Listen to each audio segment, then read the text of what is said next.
Hello, everybody, and welcome to the PHLY Eagles podcast on a Friday afternoon, a day after Friday. Bo Wulf, Zack Berman in studio, and of course, we are presented by the good folks at Bet365. Download the Bet365 app. Use code PHLY365 when you sign up. Whatever the moment, it's never ordinary at Bet365.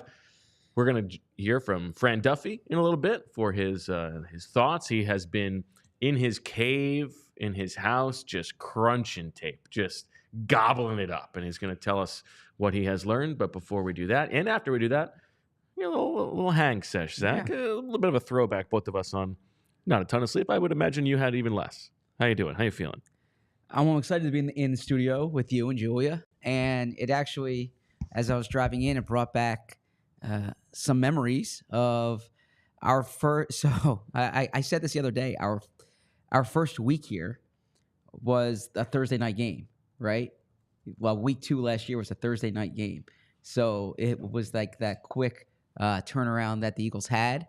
And so our first day after show was actually like in studio a few hours after the game ended. And it's cool to see how far we've come since then. And the Eagles now 8-2.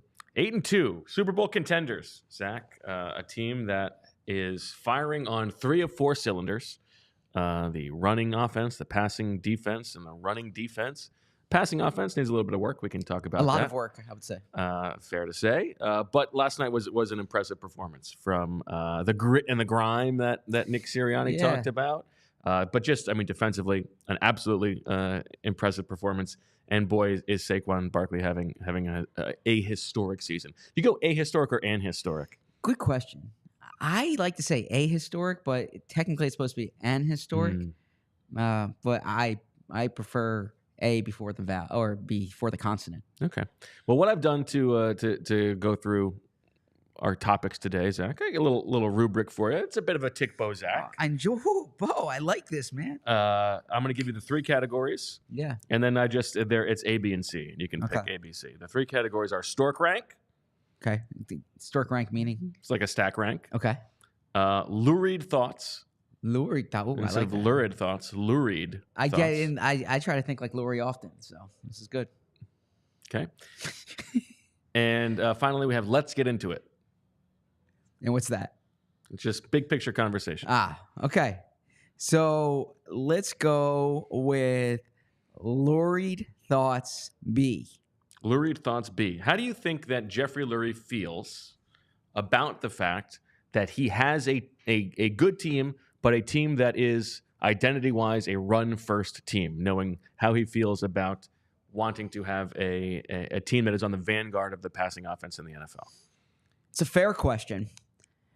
I think that he's probably encouraged by the idea that they should be able to pass, like that he probably the rules do allow it. Yes. Yeah. But that the big difference between 2021 and 2024 Eagles is the 2021 Eagles didn't have that component to it. Sure. They had to do this.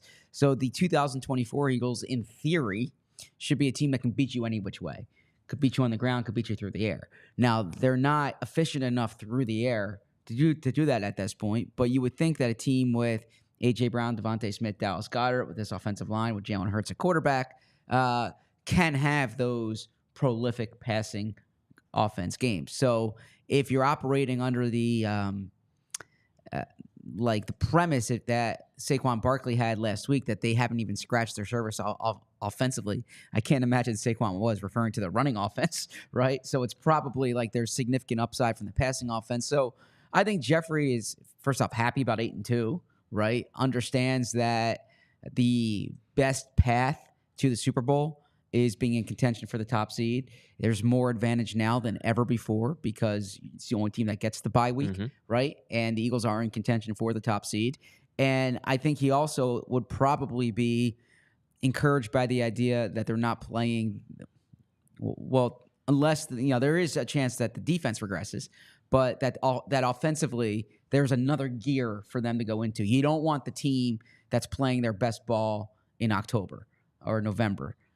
So that there's another gear in December and January that they're going to need to tap into.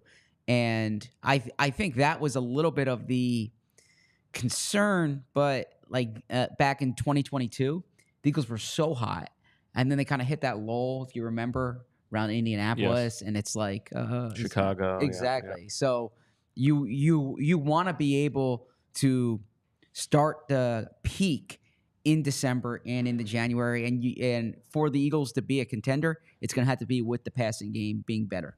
I think that's right. And it goes to one of the conversations we had on the post-game show last night about this season has been sort of an exercise in patience, I think, for Eagles fans and us who talk about the team every single day, which is difficult to talk about the team every day and preach patience. But I think you're right that there is hope that this team is 8-2 and playing like one of the best teams in the league, and they still have room to grow on the most important of those four aspects of the game. Right now, there's no guarantee that they're going to get better. They're going to fix it, and of course, you could get better at that while other things drop back. But there is like real untapped upside where if that comes together, this would be the best team in football.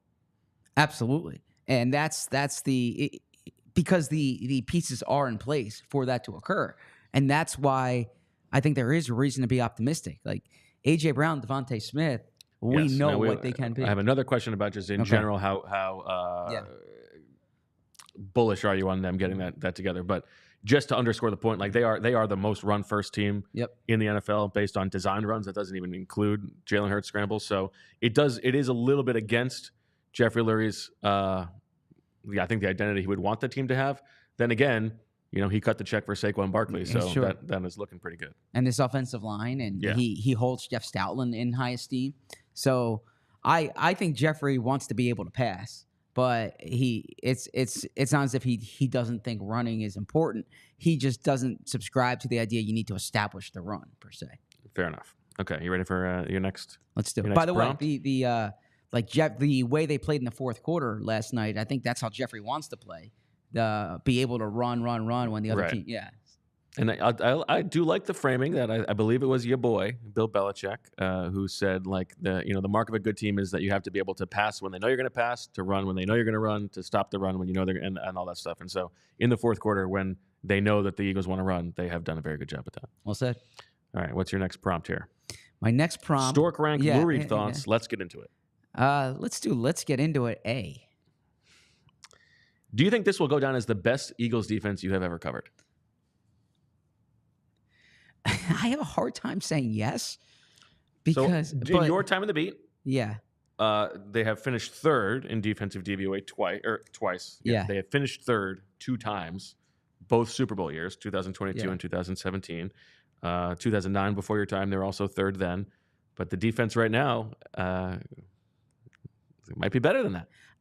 I would go 22's defense over this, but based on personnel. Here we go. Relitigate, baby. No. Let's relitigate. That's not it. But I would say I think schematically and game plan wise, they're better here. I am so impressed with Vic Fangio, and I'm a players guy. Like I always say, we give coaches too much credit often, and too much blames. It's a players game, but I see a team that is so well prepared. Game plans each week are sound. Like the way they played Jaden Daniels better yesterday than almost any team in the league has. I don't think and they did it on a short week. I don't think that's a coincidence. Vic Fangio, he's worth what he was worth the aggressive pursuit here. That said, I do have a thing for edge rushers, and I thought the edge rushing from that team back in 2022, like Hassan Reddick was so good that year, and the Eagles don't have that. But Jalen Carter is so good this year, and these corners like Quinyon Mitchell's playing outstanding. So, I guess there is some anchoring bias here because going into the year, I wasn't sold on the defense, and I said like after the Bengals game, I'm like, all right, I believe these guys, but I didn't look at it as like a top 5 defense. And now I kind of have to say all 3 levels they're getting production from. Yeah, so, I mean, just go post-bye, right? The last 5 games. The Commanders against the Eagles had their worst EPA per drive of the season. The Cowboys, now, obviously, this was their first game without Dak for a full time, but that was their worst game by EPA per drive of the season. Jacksonville, it was their third worst. Cincinnati was 6th of 10, so still below average, but closer to the middle. And the Giants was their second worst of the season. I mean, since the bye, the Eagles are just dominating teams, and it is not just the bad quarterback teams. And I think what is impressive, and I mean, you can correct me if I'm wrong, but in 2022, I mean, that pass rusher was amazing, but there were a lot of times where they were just sort of feasting late in games in like obvious pass situations, and it wasn't like they were definitively the better unit on that team. Like that right now, the defense, I mean, Saquon is doing a lot of heavy lifting, but the defense is clearly the better unit on the team right now. I also think there's like it's because it's a little bit different in Philadelphia, because it's built a little bit more back to front, or at least it is performing a little bit back to front. It's different than what we're used to. I think it's a lot of fun. I think this defense is more fun to watch than that 2000. I don't know. I mean, that 2022 defense, you had Hassan and Sweat on the edges, like they were. But it was very basic.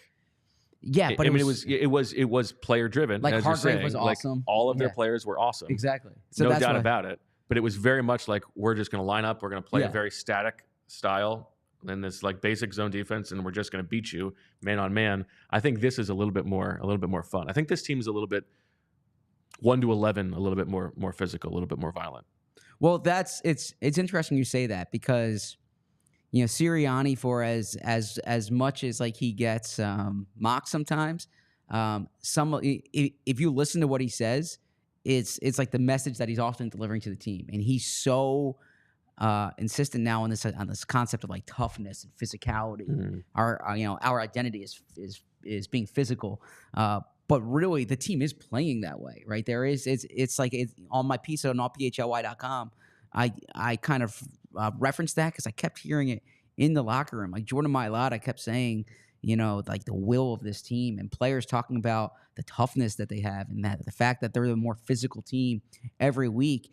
This is the and you're seeing that on the defensive side, and Zack Baun encapsulates that for them. I also think from a fan perspective, this is a little bit more fun group because it is more homegrown. Sure. And 22 was a little bit more mercenary, right? Like, you bring in Bradbury, and boy, he's awesome, but he was awesome other places. Yeah, like, now Reddick is a little different because he's from here. He sort of made him your guy. But still, you've got a first and a second round pick who are playing awesome. You've got Nakobe Dean who is finally looking like a good player. Same with Nolan Smith. Even CJ Gardner-Johnson now had been here before. It's a little bit more like these are our guys, I think, as opposed to 22. That's a really good point. And it's also a younger group, so there's a little bit more long-term hope. Yeah, absolutely. And it's, we'll have enough time to talk about it. Jamie asked me today about a potential Baun contract, and I know we're getting to Fran, but the quick point, get to Fran after the break, but the quick point that I made that I think is worth considering is I understand the Eagles' historical investments in linebackers, but what's different with the cap allocation going forward is the fact that they hit on corners means you're not going to spend as much at that position, so you might be able to redistribute some of that the cap space to linebacker if you want. Oh, interesting. Yeah, that's fair. All right, give me Stork rank A, B, or C. Where do you want to go? Stork C. Stork C. Okay. Rank the likelihood of these three people still being with the Eagles in 2025. Okay. And we just talked about one of them: Zack Baun, Jake Elliott, Kellen Moore. All good questions. I would still put Jake Elliott number one. I agree with that. Under contract for a lot of money. Yeah, it's also like prohibitive to cut him. Exactly. He's sort of locked in. And there's equity built for him. Like it would have to keep on going. I think it would be pretty short-sighted too. Yeah. I would probably go Kellen too, because he's under contract. And you have to get, there's a chance if you're Zack Baun, you're like, why am I signing a team-friendly deal? Right. I mean, I'm playing great. I'm going to hit the market, and I'm going to force you to pay linebackers, right? But so I would say Zack Baun would be the priority of those three, but it'd probably be, if you're just projecting it, there's more uncertainty there because he's the only one not under contract beyond this season. Yeah, I think that's probably fair. Do you think there's any path toward Kellen Moore not returning? Well, if Nick and Vic both return and they move on from no, Kellen no, Moore? it would have to be he gets a head coaching job somewhere else. Okay. We have a super chat from our benefactor, CDP, who says, Sirianni is tied for second in regular season wins in the Lurie era. Is Nick actually a good coach, or is he a dumb donkey with a good O-line? Yeah, I mean, That's CDP's word. We've had this conversation a number of times. I stand by this. You can say, all right, I'm in the can for Sirianni. That's not what it is. Simply, his job is to win games, and he wins games at an incredible rate. And he's going to have to do it in the postseason. Like if they have this great season and they lay an egg in the postseason, that changes the equation. But Nick wins. His players respond to him. I think it's I don't know what's going on here. Nick, I'll just say this: the players play for Nick. Nick keeps winning 3 years in a row with a start of 8-2 of at least 8-2. If we'll see what happens with the Chargers, but as of now, the second highest winning percentage of any active coach. He wins a lot of games, and I don't think you back into that. This isn't a Barry Switzer situation. I mean, literally 2.5 minutes ago, you said, I'm all about players over coaches. Yeah. They have a pretty loaded roster. Sure. It's not just him. I mean, play for him is a very low bar. I'm not. But it's a binary question. Is he a good coach, or is he a donkey with a good offensive line? And I don't think he's a donkey with a good offensive line. That's fair. So, I think there's a lot of middle ground in the Nick conversation. I don't know if we need to make the whole show about that today. I think there are a lot of things. The passing offense is a real problem. And if you don't think that he is responsible for that, it matters that you have an offensive head coach who has no say in the passing offense, and the team doesn't trust him to have a say there. And if he is involved, it's not good. And the stuff that is under his purview, that we actually know is under his purview, is the in-game management stuff, and that continues to be a real issue. And we will get to that with one of the later questions. If I can just ask you, I don't know if you heard Jason Kelsey on WIP this week, but he asked, like, why is Dan Campbell praised for all this, for the same responsibilities that Nick Sirianni has, setting the culture, making it's a fair question. Campbell, it's he makes these bold decisions. He runs the fake punt, but this team plays really hard. They win games for him, and it's like you have this Dan Campbell identity. It's a fair question. I think there are a few answers to that. One is that was the job Dan Campbell was hired to do. Nick Sirianni was demoted into this job, right? He was in charge of the offense, and that was taken away from him. So that's one of it. Two is that I think Dan Campbell's actual decision-making in game is much more consistent than Nick's is. That said, Nick gets credit for the culture that they have in the building. There's no doubt about that. But I think that is an actual difference between the two of them. What's the I try looking it up. I forget it offhand. What's the fallacy of you judge it based on the way someone looks? If someone seems no, there's you. I'm not making this in the politics. You hear this sometimes in this person looks presidential, or this person looks senatorial, right? I wish you wouldn't bring that up. No, but I'm saying. So my point is that sometimes with Dan Campbell, it's he looks like he looks like a football coach. He's this, and I think I don't know if that's it. I mean, people talk about Nick being Nick's personality on the sideline, and he looks like you keep hearing he looks like a clown out there. And I mean, the players respond. Yeah, it's that simple. People in the building think that too. I mean, it's not a made up thing. Okay. Because there's a way that a head coach is supposed to look and sound, right? And act. We don't need to make this the Nick show. No, I mean, the team is coming off their best win of the season. We don't need to get into this. Let's take a quick break.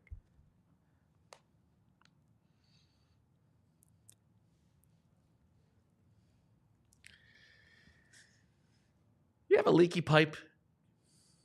Ouch. That's tough. But the good news is our friends at Ace Hardware Home Services are around the block with everything you need to fix it, including the person to do the fixing. If you've got an air conditioning issue, they've got a person for that. If you've got a faucet you said you'd fix last fall and still haven't gotten to it, they got a person for that too. Because now Ace is not just the helpful hardware folks, they are also the helpful home service and repair folks. From plumbing to heating and cooling, they've got trusted pros to keep your home humming all year long. Ace Hardware Home Services. We're bringing helpful home, the helpful you love, from the store now to your front door. Visit Ace Hardware Home Services online at www.acehardwarehomservices.com to get started on your next project. Let's talk about one of my favorite topics for a moment. Goals. Okay? How are you tracking with the goals you set for your business earlier this year? Are you close? If not, do you know why you haven't hit them? Can you believe we're in Q4? That means it's crunch time for those business goals you set back in January. If you think you can, then you can. It's one of my favorite quotes. If you think you can and you think you can't, you're right. I love that quote. It's why goals are so powerful. Go! What is that? Just a goal call. Okay. Well, constant contact is what I'm talking about here. I should tell you that. If you have year-end goals, Constant Contact has what it takes to help you meet them faster. No matter how experienced you are with digital marketing, Constant Contact has the tools to make your marketing run smoother, sell more, raise more, and build more genuine relationships with your audience with Constant Contact's suite of digital marketing tools, all made to fast track your success. You no longer need to struggle with expensive, slow, and unmeasurable approaches to marketing your business. Tap email marketing that helps you create and send the perfect email to every customer. Own the smartphone by adding text to your marketing strategy. There's so many different goals. You know, I have a lot of goals about the show, whether it's metric-based, whether it's qualitative-based, okay? And, you know, I had a goal about social media following. I had a goal about numbers. This is all stuff we're supposed to be talking about here, so don't raise it. But this is very true. I mean, I talk every day about how many views our show had the day before, how many audio downloads our show had the day before. It's time to put the go in your 2024 business goals with email, social, SMS, and customized marketing campaigns built for you in just a few clicks. Ready, set, go to constantcontact.com/allcity and start your free trial today. Go to constantcontact.com/allcity for your free trial. All right, nobody does the film better than our man, Fran Duffy, who's in his cave. He has emerged. He's unshowered. He's just stinking of Vic Fangio. Fran, how you doing? Oh, he doesn't feel camera ready. He's just No, it's part of a film guy the day after. It's like he hasn't showered. He's all greasy. He's greasy Neil over here. He's got just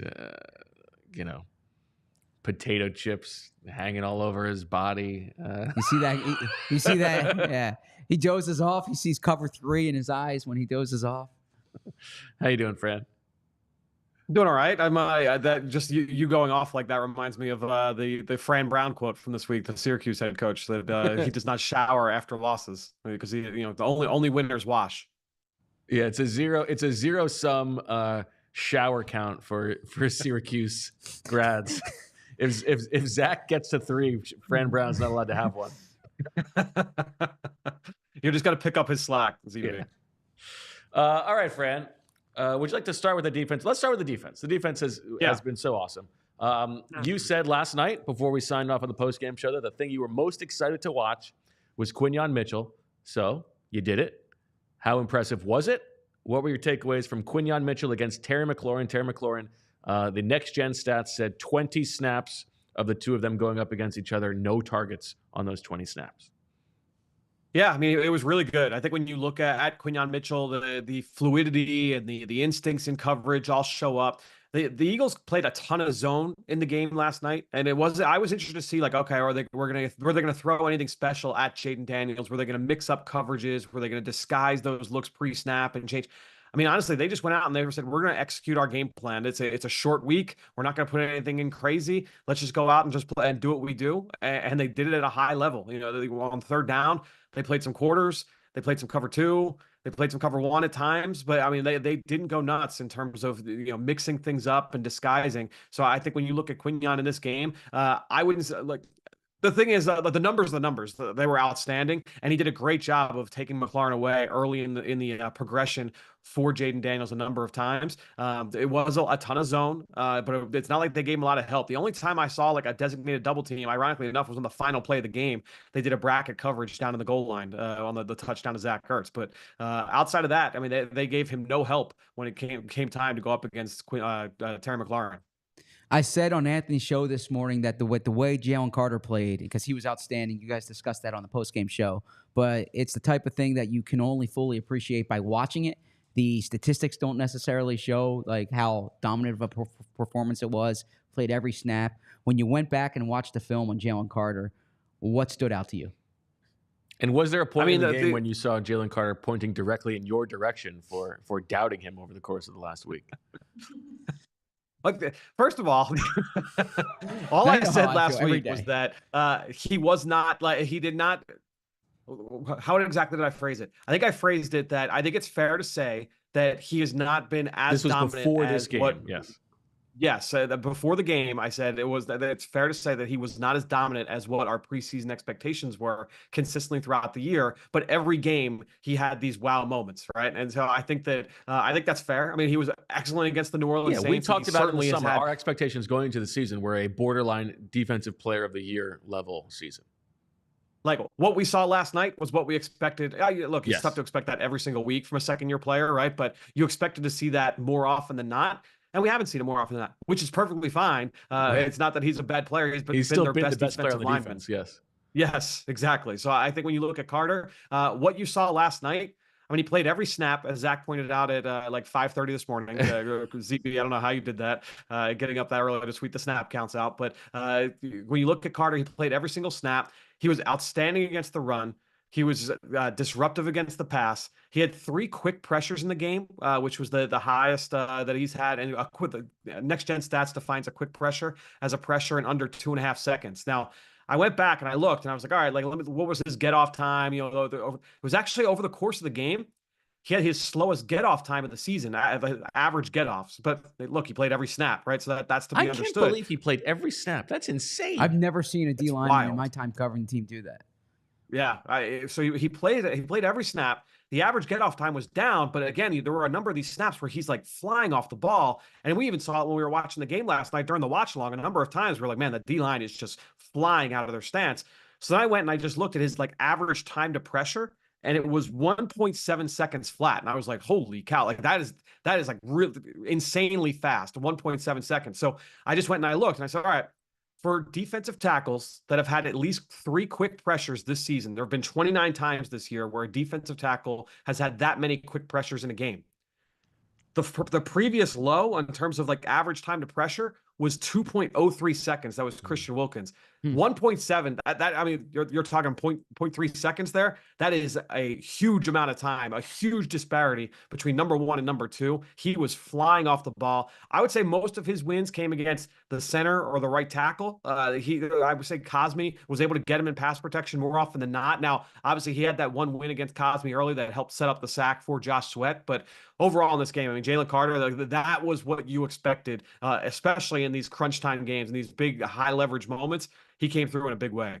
Did Washington do anything different? Was he double teamed at a lower rate last night than he was the past few weeks, or was it just Jalen Carter's level of play? Yeah, I can look as we're talking and try and see what the double team rate was over the course of this game. But I mean, he was, in terms of like the run game, they didn't do anything in particular to say like, all right, we have to take out Jalen Carter. They went out and they ran their offense. They were able to create some really efficient runs. I mean, Robinson had a really nice day. I think that Zack Baun got sucked in a couple times in terms of his gap responsibilities at times in this game. So he was able to let me see. Okay, so he was doubled 40% of the time. Actually, that was one of the lowest rates of the season for Jalen that's Carter. Yes, that was his third lowest rate of the season so far. So the New Orleans Saints only doubled him on 1/3 of the snaps, 33.3. And it was actually the same exact for the Cincinnati Bengals game, 40%. So all the other games were higher than that. So yeah, the Washington Commanders clearly came into this and said, you know what, Sam Cosmi's playing at an all-pro level. We're going to leave Sam Cosmi one-on-one with Jalen Carter and feel comfortable with that. And look, in pass protection, Cosmi held up pretty well. I would say Cosmi probably had more wins against Carter over the course of the entire game, but obviously Carter was able to be disruptive more often than not. What about just generally the defense overall? Vic Fangio's plan coming into this game, you told us that they sort of kept it relatively simple in their zone defenses. What did they do to corral Jaden Daniels, especially with his legs? Yeah, I thought that the defensive line did a really good job of just making sure that they were disciplined with their rush lanes. And when they weren't, they were able to make up for it with guys just being able to make tackles. I mean, you remember the play early on, the second, third down of the game where Jaden Daniels is able to step up and Nakobe Dean is able to make that tackle one-on-one on 3rd and 3, 3rd and 4 for a 2-yard gain and get off the field, right? So you saw those a number of times. I would say Jaden Daniels, he probably had one of his worst games of the season. He had a few misses, especially down the field, that have been uncharacteristic. There was one play where Noah Brown actually beat Darius Slay on like a deep crossing route, beat him at the top of the route. It was a really nice route from Noah Brown. And Jaden Daniels threw it low and behind Noah Brown. And so you saw those kind of uncharacteristic misses there from Jaden Daniels over the course of the day. But, overall, I thought the defense did a really good job of just making sure we're going to pinch everything in. We're making sure that we're not going to let him outside. Daniz brought up the point of Josh Sweat. Sometimes he can get a little bit nosy. And there were times where I was like, oh, man, here he comes. He's going to cheat a little bit too far inside. But it was like there was a little fairy on his shoulder and said, no, get back outside, Josh. And they did a nice job. You think it was making sure that he didn't let him outside. What's that? You think it was Daniz?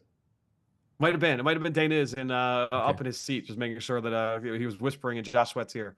What's the most impressive thing Zack Baun did on tape? I mean, the 4th down stop was awesome. He did an outstanding job on that play. Obviously, the finish was big, but he's buzzing out into the flat on that play because he's wrong. Jaden, I was wondering what the play call was, and obviously with the bumbled snap, it kind of threw it off a little bit. But it looked like they were trying to run where it was just going to be basically a QB keeper off of play action, where they were going to fake the run to the left, and then Jaden Daniels was going to roll right with no intention of throwing, and actually was just going to run it for himself. Not even an option to throw? I don't think so, because it looked like Noah Brown was going to block the whole time. So I think it was going to be a QB keeper the entire way. But they were trying to sell like it was going to be passed. So Baun is buzzing out, did a great job of, again, like playing contain. Okay, outside in. And he had to kind of toe that line of, making sure that I'm being judicious in coverage, but I also want to be aggressive to try and make sure I make this tackle and don't let Daniels run for the first. And he did an outstanding job there. Blankenship did a great job of stringing that out. You saw Carter in the backfield. That was awesome.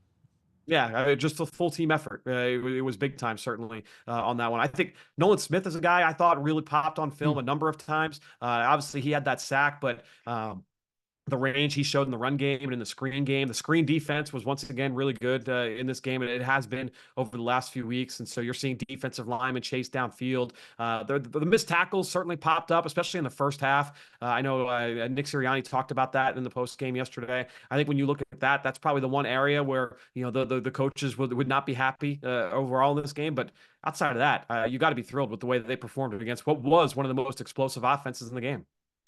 All right, let's talk about the offense. We'll talk about the run game first. Let's keep it positive. You were so excited, just as excited as the offensive line was after the play when they ran those back-to-back plays to Kenny Gainwell in the 4th quarter. Explain why. Well, because there are it's like when those plays hit, they are like as pretty as it can possibly be. Like it's poetry in motion. And for me, just seeing that trap play, which, had been a staple, like the Eagles. What's that? What are the plays? Yeah, so that they ran the tackle trap play where basically you're inviting the defensive tackle up the field because no one's blocking the defensive tackle. And then you have Lane Johnson coming from the backside to block him, just basically like ear hole him. And Lane comes from a long ways away, and he's able to create that seal. Gainwell gets up to the second level because nobody blocks the defensive tackle. The two guys that are in front of that defensive tackle are able to get up right away to the linebackers, right? So they are unencumbered up to the second level, and that keeps Kenny Gainwell clean. As long as you can escape that first level of the defensive line, now you're home free, and he goes for 14 yards. And then they come back with another version of that play. Is called the wham play, where instead of it being a tackle that's coming and blocking the defensive tackle, it's a tight end. So you have Dallas Goedert, he's going to block the defensive tackle this time. You've got everybody else getting up to the second level of the defense, and just hitting those plays back to back again. This has been a staple for the Eagles for a long time. Miles Sanders hit some explosive plays in this. Jordan Howard hit explosive plays. Corey Clement, Jay Ajayi. I mean, they've been running these for a long time under Jeff Stoutland. Totally. And so it was. I was texting with somebody today. I was like, man, it feels so good to see the wham and the trap back in the Eagles playbook. It's like seeing an old friend for the first time in a long time. It was fun for me. Just seeing that last night. That's why I got so excited watching it with you, Bill, because I was like, man, they haven't run it yet this year. And I know Dane Izzy just said it on the show a couple weeks ago. Like, yeah, they used to run this wham trap, and they haven't done it yet. And I'd been waiting for it, and they busted it out at just the right time. If I can ask a follow-up to that, I know you're not calling the plays, but you do have a good beat on kind of the way coaches think. So the players were saying afterwards they kind of kept that in their back pocket for that situation. What situation calls for it? Is it based on the down and distance? Is it based on the time of the game? Is it based on certain looks they might have done earlier in the game? What would be the impulse for kind of keeping it for a certain situation? Well, Zach, like when coaches say that sometimes it's good to be predictable, and it's like, all right, well, if the defense feels like they have a beat on what we're going to do, over the course of the game, you saw that Washington was getting really aggressive with their slants against the Eagles' zone rushing attack, where you had guys just flying up the field, crossing face of Cam Jurgens or Mekhi Becton, and just disrupting those zone runs. There were a lot of plays in this game where it was like, man, like if this one block hit, this would have gone for a nice chunk, but instead it went for 1 play or 1 yard or 2 yards or 3 yards. And so you could feel throughout the game, all right, like Washington kind of has a beat on it. And so again, they're really aggressive getting upfield. The trap play and the wham play, it's a great way to combat that aggressiveness. You're preying into it and just basically sucking them in to then just get the running back out the back door. All right, Fran, it's time now for our Ace Hardware temperature check. We're going to check in on which part of the Eagles team is heating up or cooling off with our Ace Hardware temperature check. Visit Ace Hardware Home Services online at www.acehardarehomeservices.com to get started on your next project. So, Fran, let's talk about the one part of this game for the Eagles that was disappointing, and that was the Eagles' passing game. Not their best performance against what should have been an advantageous matchup. What stood out to you from what was not working for the Eagles yesterday? You know what? Honestly, like after watching it, I just finished it at 2:00, so like 40 minutes ago. As the show ended, as the show was starting, was when I watched Saquon Barkley's long touchdown. So sitting back, and I mentioned earlier about the run game, and I was like, man, there were some missed opportunities where if this block happens or that block happens, this is going to be an explosive play instead of it going for 2 or 3 yards. I kind of felt the same way about the pass game, and it wasn't a thing where I was like, man, like Jalen Hurts just didn't have a good game. I actually don't think that Jalen played that poorly. I think that there was the low point for me was that sack that he took, where he stepped up and he had Devontae on the shallow crosser. That ball's got to come out. It was a pretty clean pocket. If he doesn't try and escape and try and run through it, he doesn't run right into that sack. I think he thought he could just scramble for it, right? I think so. I think he thought that, hey, it's third and 3, 3rd and 4. Like, I'm just going to try and run for this. But I mean, Devontae Smith is running into daylight. That he takes that for not just the first down, but for a really explosive play. And look, he had a couple misses in the game. There was the miscommunication with AJ Brown, and Bo, you nailed that when you got back at halftime. You said that looked like a miscommunication. on the broadcast, I couldn't tell if that was a bad throw or a miscommunication. And yeah, you were exactly right. It was absolutely, he thought that AJ was going to start retreating back towards the line of scrimmage, and AJ instead was working up the field. And so the broadcast made it look like it was a worse throw than it actually was. Honestly, like I didn't think a lot of his checkdowns were poor decisions. I didn't think a lot of his scrambles were poor decisions in this game. I think that overall, like you had guys running into each other, you had guys slipping on the route. There were a number of plays, honestly, where I was like, yeah, I'm not sure. Like Jalen hits the top of his drop, I'm not sure where he's supposed to go with this ball if this guy's not open. And like there wasn't a lot of like clear, like true progression reading from that standpoint. Now that could be something where maybe he makes a wrong pre-snap read, and so he should have started here instead of there, based off the leverage or based off the coverage. And those are things that obviously we don't know on the outside. But too often I felt like he hit the top of his drop. I'm like, all right, like that first read's not there, the second read's not there.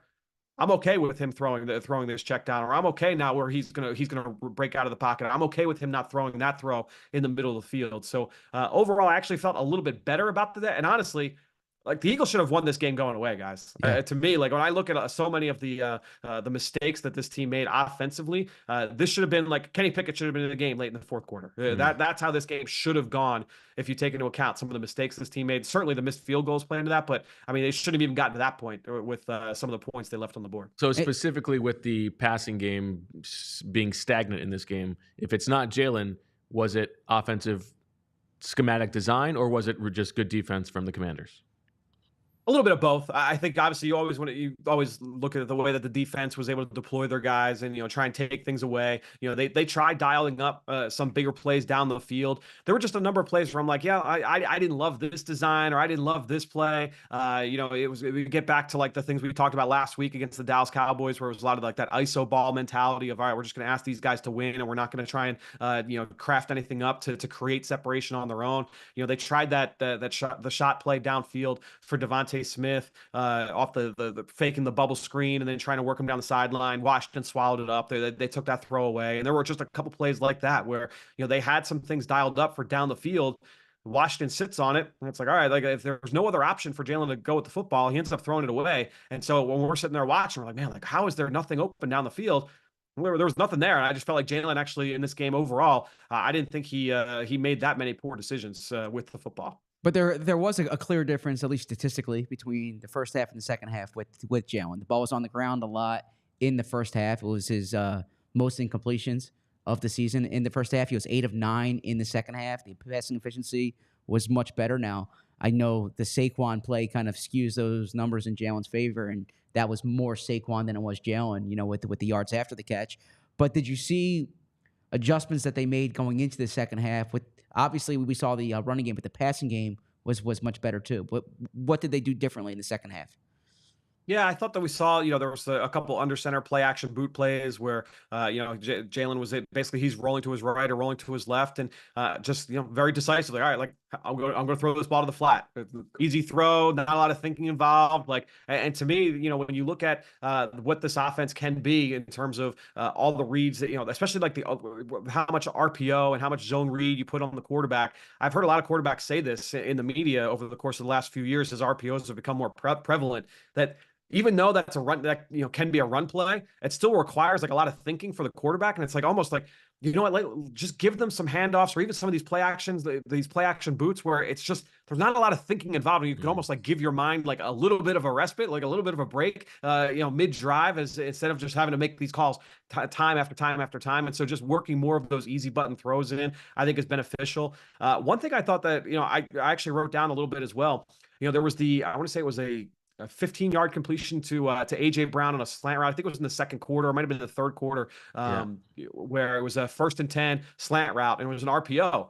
And you could see the linebackers come straight up, they fly downhill. And it occurred to me, like as this team has become more, leaning into the run game on early downs, we haven't really seen like the RPO game become like hugely prevalent with this offense. And I wonder if that's something that they can start to lean into a little bit more. And it goes against what I just said about how the RPOs can be tasking for the quarterback at times. But just because it can give you a little bit of space in terms of the pass game if those linebackers are going to be that aggressive coming downhill. And that's the thing, Washington, they were a little bit different with how they were playing against the run in this game. They were absolutely worried about stopping the Eagles' rushing attack on early downs with loaded boxes, bringing guys up to the line of scrimmage. That is not what Dan Quinn defenses have typically looked like. They were putting Luvu down the line of scrimmage. They had Chin down in the line of scrimmage. They were playing with 5- and 6-man fronts at a higher rate than what I've seen from Dan Quinn, certainly this season. And so if teams are going to take that mentality, then the Eagles are going to have to start making them pay, whether that is with the RPO or if it is downfield, getting back into making some of those throws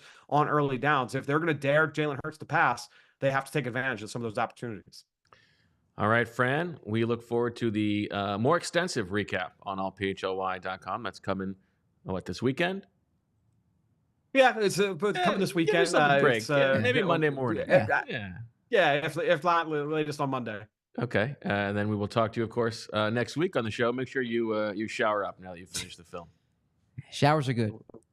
Winter's wash. So we'll see how that goes. All right, thank you very much, Mr. Duffy. See you guys. And time to hear from our friends at Empire Today. With Empire Today, you get shop at home convenience, the right product for your needs, quick and professional installation, and a price match guarantee. Empire Today is the best place to get new flooring, so of course they have got copycats. You know about the copycats. They're just trying to steal Empire Today's shine, but they don't get to bring the same quality of care, the same service, the same speed, so they're going to advertise low-quality products that the good folks at Empire Today simply wouldn't dream of carrying in their worst nightmares. Empire Today won't promise the lowest prices because anyone who does that is putting flooring in your home that they wouldn't put in their own. And what's worse than bad floors? You've fallen through the floor? What are we doing? That's terrible. Empire Today is going to hook you up with the best quality products and the best service in the industry. They pride themselves on convenient shop-at-home service.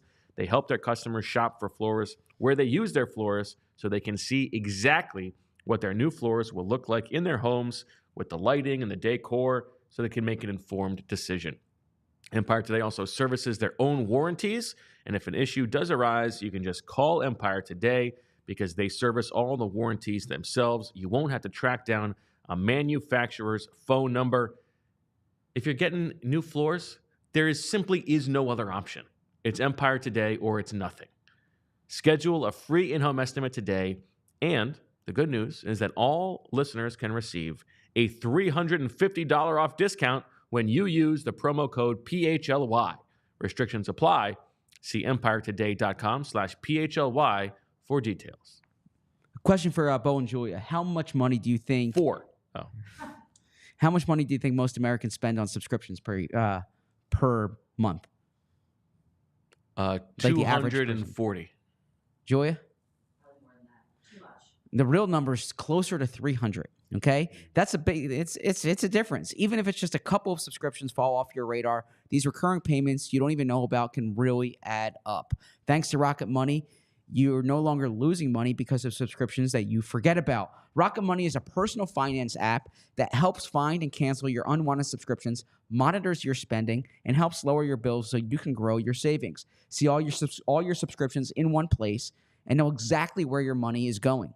For any you don't want anymore, Rocket Money can help you cancel them with a few taps. Get alerts if bills increase in price, there's unusual spending activity, or if you're closer to going over your budget. Rocket Money has over 5 million users and has saved a total of $500 million in canceled subscriptions, saving members up to $740 a year when using all of the app's features. Stop wasting money on things you don't use. Cancel your unwanted subscriptions by going to rocketmoney.com/PHLY. That's rocketmoney.com/PHLY. rocketmoney.com/PHLY. All right, Zach Attack. Let's do it. We got a long way to go here. Yeah. Maybe bang through some of these. Yeah, we'll roll through. I got a flag football game tonight. Stork rank, Lurie thoughts. Let's get into it. Lurie thoughts. You've got A. Nice. How much do you think that Jeffrey Lurie thinks that he got one over on the rest of the league by hiring Vic Fangio away from Miami? Yeah, I think he's probably like, this was, Vic really wanted to come to this organization. Well, that's what he says. Do you think that's really what he thinks? Jeffrey? Yeah. Oh yeah, I mean, it's like he got Vic to leave Miami to come to Philly. It's probably, in Jeffrey's eyes, it's like it shows the type of organization that he has that people want to come work here. I was thinking about this actually from a Howie standpoint of like it is fun to sort of make fun of Howie for the Zack Baun thing. Like he brings Vic, this guy, as an edge rusher, special teams demon, and Vic turns him into the best inside linebacker in football. But I do think it is fair to say that like Howie deserves credit because he wanted Vic all along. And it's easy to say, well, he wanted Vic all along, but one of the things that we know that Howie's very good at is these like inside the relationship, inside the league relationships. He built this thing up. It's part of the reason they were so mad at Gannon. Like they thought they had Fangio waiting in the wings. And to be fair, this has been Vic Fangio's best defense of the past since at least that Bears team, the double doink year, right? So they have also given him the infrastructure to succeed, in addition to him overperforming expectations. Also, the Baun thing's become like a Howie punchline during the past week, but Howie brought Baun to him. Like Baun wasn't, like Baun wasn't this guy who everyone was going after. So he did identify talent, whether it was from the Saints tape or the college scouting report. The idea that he had Baun says something. Okay, next up, what's the third category? Drive me crazy. Let's get into it. Let's get into it. A. You already did A. Let's go C. Let's get into it. How much of an issue do you think the not getting the ball to Devontae Smith is? I think it's an issue. I think it's an issue because I think it's something Devontae cares about. I think that we talked about it on the show earlier this week. I keep saying last week because I'm so conditioned to thinking that like the game's the weekend. Sure. Every week is a season. Yeah, AJ. There's this idea that like AJ Brown's I'm using air quotes for the audio listeners, diva wide receiver, right? And AJ will. You calling Devontae a diva? No, but like AJ said, like Devontae asks for the ball more than I do, and like Devontae will tell you he does ask for the ball. And Devontae, I have all the numbers on. I mean, 3 of the last 5 games he has fewer than 30 yards receiving. And if you just look at his statistical production, or his efficiency numbers, like his receiving success rate's the highest it's been, his catch percentage is the highest it's been. He's been productive before this game. I didn't look at it today, but before this game, in terms of when the ball came to him, and pre-bye, he was getting the ball a lot and he was really good with it. Post-bye, he's been the one who's kind of getting hit the most with the way the offense has changed. So I do think it's something that they have to be cognizant of. Yeah, pre-bye in 4 games, he topped 60 yards in all 4 games. And then post-bye, he's been under 30 3 of the 5 games. You got to get him the ball. That birthday cake looked good, by the way. You think so? Oh, yeah, I'm a big birthday cake guy. I thought you were ice cream over everything. Well, it's not either or with that. I'm baked goods over candy. Okay. So give candy me, you don't like. Yeah, I don't like candy, but give me that birthday cake with the vanilla icing. It's probably freshly made. Peckness Migrate, fresh birthday cake, fresh cookie, your favorite ice cream. Well, cookie. I'm always nesting the cookie. Cookie number 1. Yeah, I'm pecking the ice cream and I'm migrating the cake. But yeah, I love a good cake. How many subscribers would it have taken if you had known ahead of time for you to have asked Devontae for a slice of cake? I didn't see Devontae last night, but yeah, I mean, if you had, there's a journalistic component. Yeah, what's the price? No, I would not do it. But if there was like, if the janitorial staff was like throwing out the cake, and and I'd be like, hey, that's a really good cake. Would you have pulled a Costanza and pulled it out of the trash? Well, it depends. If it's in the box, then I might have. All right. Yeah. Let's go with Stork rankings A. Okay, this is the big one. Okay. Moving forward, this team is 8-2. Evaluating them on a can they win the Super Bowl level. What of these 3 things is the biggest concern, or rank the biggest concerns for you moving forward? The state of the passing game, Nick Sirianni's in-game management and decision-making, and then the usage rates for guys like Saquon Barkley, the touches that he's getting, the snaps that Jalen Carter is getting. Are they front-loading a little bit too much? I would probably go with A, the passing game. You think that's the biggest concern? Yeah, because it just needs to be much better, I think, in order to beat Kansas City or Baltimore or Buffalo or Detroit. Detroit. Yeah.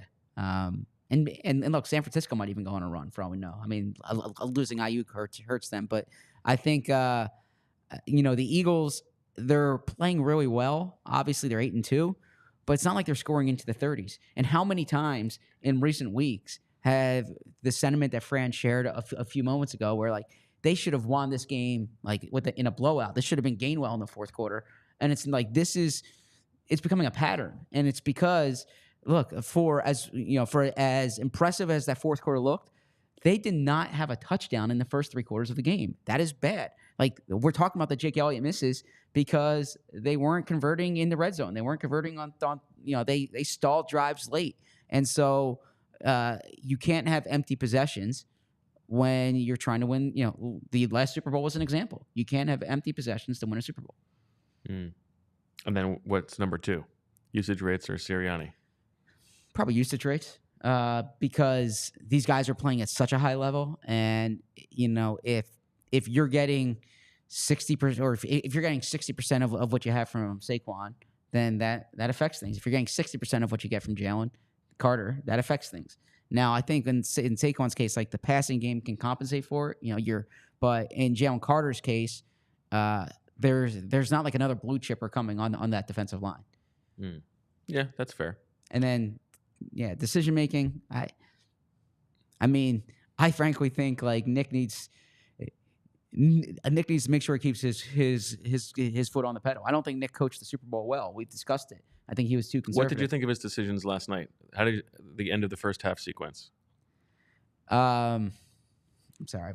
So Quinn calls the timeout. Yes, they've okay. got they've got first and goal from the 9. They run it. They call timeout. Okay. And they don't let the clock run down. Yeah. And then they run it again. I did not like that. And then on third down, Jalen gets sacked. Yeah. Now I think the discussion of whether they should have gone for it on fourth down, it's kind of moot because that's the play where Jalen got hurt and checked for a concussion, so you shouldn't be going for that anyway. Yeah. And I think it was fine to kick that field goal as much as I would usually lean towards going for it. But the clock management there was bad. Like they gifted Washington a chance to get a field goal at the end of the half. I agree. Yeah. No, I did not like that. I remember in real time I did not like that. I think the way that I think about it is that like the passing game is a bigger concern in general. Like in terms of are they going to get to where they want to go in the playoffs? But I think the Sirianni stuff is more likely to come back to bite them when it matters because it's almost like if the passing game improves enough, they're going to be fine. And if it doesn't, they're not going to make it to the NFC Championship game or whatever it is. I do think I have more faith that the passing game is going to improve to 10th best in the league than I do that Nick Sirianni is all of a sudden going to come to Jesus when it comes to handling these in-game decisions correctly. Okay, but the one thing that I shouldn't say the one thing, a thing that I come learned to Deniz, I should say. A thing that I learned last year, or that was kind of when I evaluated the way I evaluated the season. I learned that I put too much stock into like the push the button.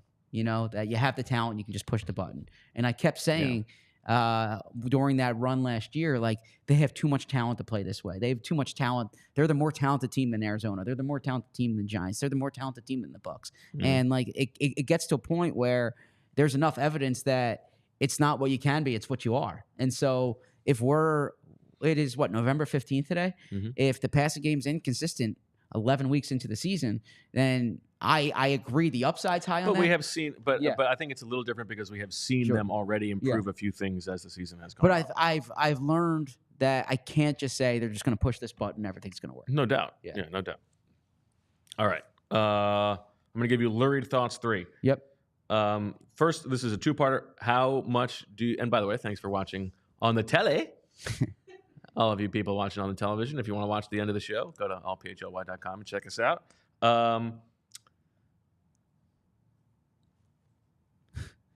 He's using his Josh Harris face right now. Doing my Josh Harris face. God. You cracked Julia up.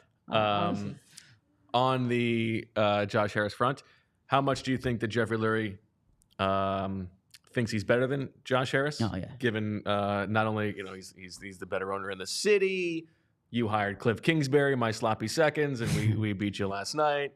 All these things, and the second part is how pathetic do you think it is that the prevailing conversation in D.C. today is about Dan Quinn's fourth down decision to go for it on 4th and 2. That's a good point. Well, so I do think they're stuck in whatever Yeah. timeline it was the most recent time the Commanders were good. Yeah, I think Jeffrey thinks he's a better owner. I think Jeffrey thinks he's like an underrated owner. Like he doesn't get enough credit as an owner across the league. I think when it comes to Josh Harris, one thing now, Jeffrey's owned the team for nearly 30 years now, or for 30 years now rather. So he's kind of evolved as and his life has changed too. But I know when he bought the team, one thing that he took a lot of pride in was moving to Philly, was not being an owner across the country or in a different city, like being part of the Philadelphia community, of like raising his family here, that kind of thing. And so one of the and this is a fair criticism of Joshua Harris as the Sixers owner. Oh, going full Joshua. Or like Josh, you're calling him downstairs, he's in trouble. Or Joshua, get down here. Or Josh Harris is that he's owning the team from New York. He's right? He's a carpetbagger. Well, yeah, and that I remember when they were hiring when they were hiring Brett Brown and Sam Hinkie, all the interviews were done in New York City. Now, I don't want to be hypocritical. The Eagles coaching interviews were done down in Florida. Yeah. But early on in Jeffrey's, that's what I'm saying. Jeffrey's kind of changed. But like when he was raising a family, he was here. Got it. Right. And then also Jeffrey doesn't own teams in different cities, right? And like Jeffrey takes he wants Philadelphia to be such a part of that he wants the Eagles to be part of the Philly community. So I think he thinks he has more football chops than Joshua Harris does too, or Josh Harris does too. So yeah, I do think, but the other side of this is I think Jeffrey Lurie, when Josh Harris bought the team, was probably like, oh crap, because Daniel Snyder was not a good owner. And sure. And I think and you've seen this. Josh Harris brings like competence, brings investment to a team. Like Washington's going to build a state-of-the-art stadium. They're going to build a state-of-the-art practice facility. These things matter. And for like Daniel Snyder, I don't know if he was just like pocketing all the revenue or what. I've been to their practice facility. I've been to their stadium. It's a dump, right? We've heard about the culture in the organization, in terms of like the horrible things that he's been like. I think Josh Harris brings stability and competence to the Commanders. Stability, confidence, unrivaled sex appeal. That's you talking. You're so fascinated by sex appeal. How do you feel about the Washington media? Like that's the number one thing they're focused on. I mean, we would be focused on it. That'd be the big look. We wouldn't. You don't think that if the Eagles were down 2 and that's not why they lost the game. I know that's not why they lost the game. It's also the right decision. But Bo, not everyone thinks like you. Okay, this is something I need to tell you, and this is not everyone thinks like you. So I promise you. But also, lots of people are always very wrong. But I'm saying, so Nick Sirianni, if he was down 2 and he passed up on a 44-yard field goal to go for it, and they didn't convert, okay, I promise you, the questions after the game, the WIP morning show today, there'd be more than that. Fanatic morning show, like a lot of it would be take the points. We've seen that. They're not. Yeah, by the way, take the points. Like, how did take the points go? But I'm saying Professor Selman did his whole 4th down thing because of the idea. Deniz had this tweet yesterday that he was walking to the stadium. There was a chant, take the points, take the points, take the points, and it drove him crazy. So the idea that like this wouldn't be a conversation piece in Philly is... I'm not saying wouldn't be a conversation piece, but the only conversation It would be the dominant storyline. Yeah. It would be the dominant storyline. Like, I got to tell you, and I say this lovingly and respectfully, there's a reason why the dominant storyline last year wasn't Christian Ellis got released. There was other stuff because people think differently than you. Like, what people make a big deal of compared to what you make a big deal of is often different. Just because I'm early.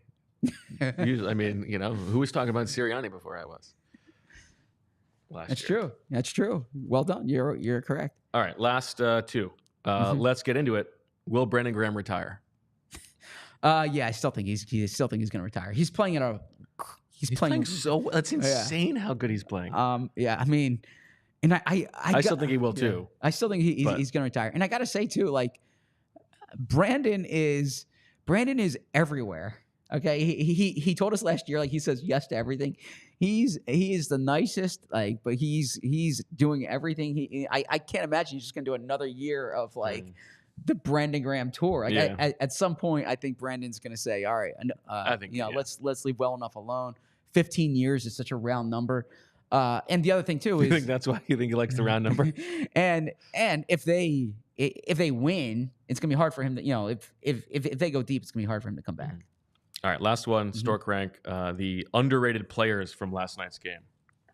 Cam Jurgens, Reed Blankenship, Grant Calcaterra. I would go Reed Blankenship number one. Well, I go Cam Jurgens number one. I thought Cam had a really good game. He had this one play where he blocked. Was it Martin? Just knocked a guy down. Yeah, it was great. Blankenship too. Calcaterra had a really great play, but I don't think but it's actually not underrated. I mean, it got there was the third question to Sirianni yesterday. Yeah. It got him a little scrum in the locker room. So I think I go to Reed 1, Cam 2, but okay, yeah, that's fine. We're picking nits. Yeah. Yeah, I think Reed Blankenship, it's unbelievable. He's been really, really good. He's my son's favorite player. Yeah, well, who invented him? You're welcome. You invented him. Yeah, you invented him. Middle Tennessee State didn't invent him. Scott Schaefer didn't help develop I invented him as an Eagle. Okay. That wasn't the scouting staff. No, they didn't give him any money. They gave him the least amount of money of any of the undrafted rookies. They gave him more money than other teams, right? They brought him here. They got him here. Yeah. When he got here, he wasn't going to make the team until I said so. Yeah. Well, yeah. Were you taking credit for the? I also predicted the Eagles were going to draft Quinyon Mitchell in the first round. Were you taking credit for the T-shirts that him and Cooper DeJean was? No. Okay, because you were all over that storyline from the beginning. Yeah, they didn't give me any. They're not giving me any money off of it. Yeah. So Also, it should be a white T-shirt. Okay. What are we doing? All right. Okay. It could have been 2 bottles of wine with their faces on it. Come on, it's not that great. I gotta say, I was you've been cracking up. Me, I don't know alcohol very well, right? Okay. And I was chatting with a player in the locker room last night. This could go many different directions. No, and he was talking to me about wine and I'm making so you have an audience with him. You can't just be like, I don't know anything about wine. So I'm like, oh, what's your wine of choice or something like that. And then he tells me what it is, and I'm trying to hang in this conversation, but I clearly I'm not up to snuff. So I'm acting like I know all about cabs and mixed what's the hybrid wines, the mixed wines. A blend? The blend. Yeah. Just the word blend? Yeah. I know about blends, but and then I was asking him, how he stores it, as if I have any frame of reference for how to store it. It was a real good conversation, but it was not on the record. That people were saying, is this on the record? No, it was not on the record. That's fun. Yeah, but what did you learn? I learned how much this person knew about wine. I learned about the collection. It was, and hopefully it's the kind of thing now where when I see him, I can ask him about the cab and I can ask him about, Okay, you need a touch point. Yeah, exactly. That's what you're trying to build meaningful connections. Okay, I mean, sounds like you're being a phony about it, but yeah, that's good. Yeah, you're learning. I actually have my brother's father-in-law is a big wine guy, and he's a great guy. And he recommended a book called The Wine Bible, and so I got it, and I tried reading it, but it's it would be like me reading a book in French. Yeah. Oh. Actually, some of the wines were French in there. So. Well, I would imagine so. Yes. Okay. You ready to end this bad boy? Wait, I used to work at. I spent a lot of time at Tria. Musa, good spot. Mm-hmm. Back when you were dating Emily. That was actually my first date spot. I remember this. Yeah, yes. And the waitress would she I would take first dates to Tria. Yeah. Just this rotating. Well, it's not like there wasn't that. like 100 of them, right? But or a few. Did the wait person pretend as if this was the first time they'd seen you every time? Were they in on your game, or was like? Well, oh, I would always what'd get you there bring this early, time? and so so they would probably know if like the previous date didn't work out or this. Yeah. Did it ever cross your mind to maybe pursue that person? No, I'm not. No. If it had become that friendly of a relationship. And there were 2 trios. There was the one in Rittenhouse and there's one in like Washington Square. Yeah, so you bounce back and forth. Yeah, I would alternate, depending on where the date lived. Yeah. I do hesitate to bring it up because I don't want to make a big deal of it. Yeah, that's fine. Whatever. Did the moment on the show last night? Did that? Yeah, Emily actually, she's she's the best as it is. Like she's incredible, but she like knew exactly what I was talking about. Like she knew I wasn't. Like she knew that like I was being very sincere. It wasn't. Of course. Like, okay, yeah. So when I was like to her this morning, I was like, I just want to say there was something on the show. And she's like, oh God, no. what? And I explained to her, and she's like, oh, yeah, I know exactly what you're talking. And then I was like, well, this is how some people interpret it. And she's like, what? Yeah, so she's kind of like, she knows that I would never go on a show of course not. and talk about something like that. Like, of course not. Yeah, so I think she was more like mortified at like the interpretation and not the not like she knew she didn't even want to watch it. I just explained to her. She's like, I knew what you were talking about, and she remembers.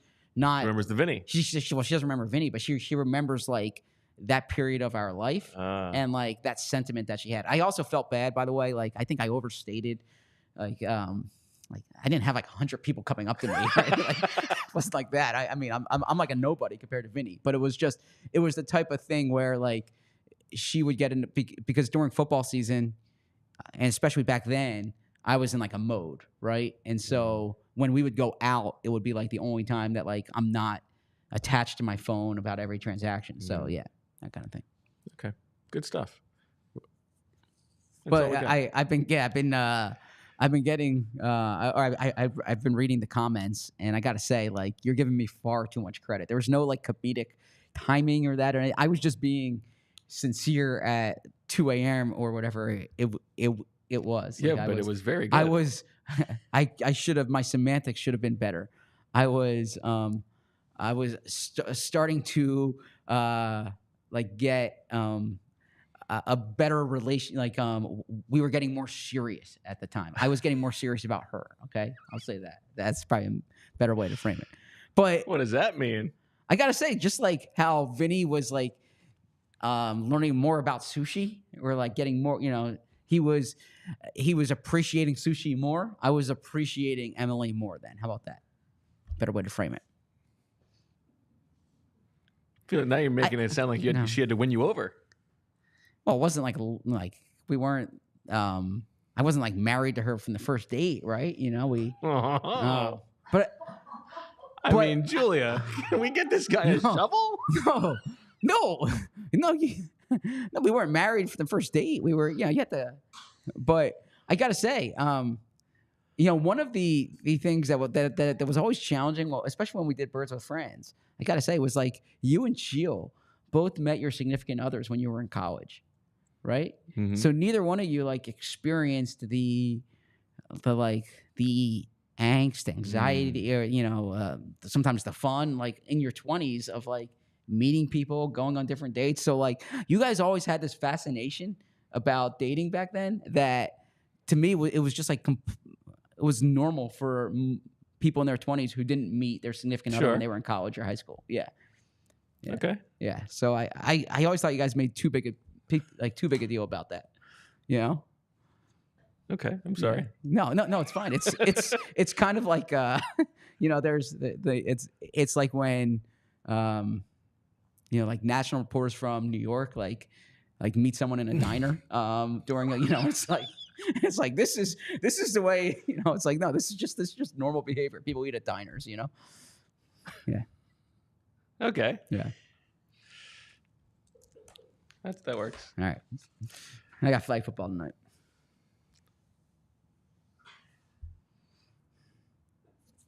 I mean, I know we should end the show, but I just kind of want to keep hanging out. This is we got some sort of post-game pod energy, I feel like. I am on I can tell you exactly.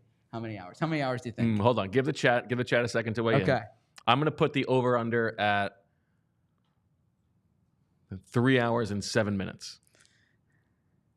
Okay, so